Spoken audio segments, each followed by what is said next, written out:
بسم اللہ الرحمن الرحیم۔ السلام علیکم ورحمۃ اللہ وبرکاتہ۔ بے وقوف کی صحبت سے تنہائی بہتر ہے۔ حضرت عیسیٰ علیہ السلام تیز تیز قدم اٹھاتے ہوئے ایک پہاڑ کی طرف جا رہے تھے۔ ایک آدمی نے بلند آواز سے پکار کر کہا، اے خدا کے رسول، آپ اس وقت کہاں تشریف لے جا رہے ہیں؟ آپ کے پیچھے کوئی دشمن بھی نظر نہیں آ رہا، پھر آخر آپ کی وجہ خوف کیا ہے؟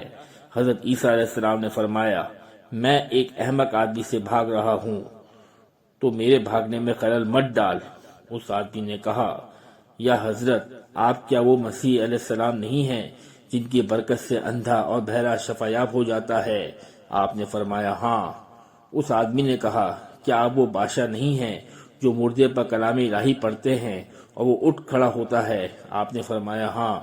اس آدمی نے کہا، کیا آپ وہی نہیں ہیں کہ مٹی کے پرندے بنا کر ان پہ دم کر دیں تو وہ اسی وقت ہوا میں اڑنے لگتے ہیں؟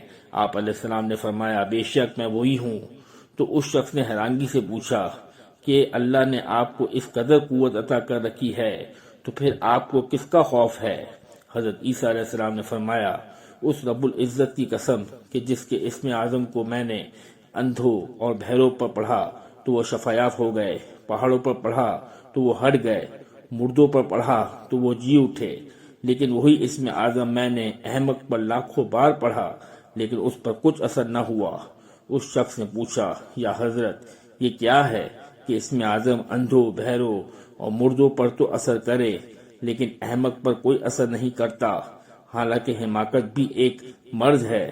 تو حضرت عیسیٰ علیہ السلام نے جواب دیا، حماقت کی بیماری خدائی قہر ہے، اس لیے کہ بے وقوف کی صحبت سے تنہائی ہی بہتر ہے۔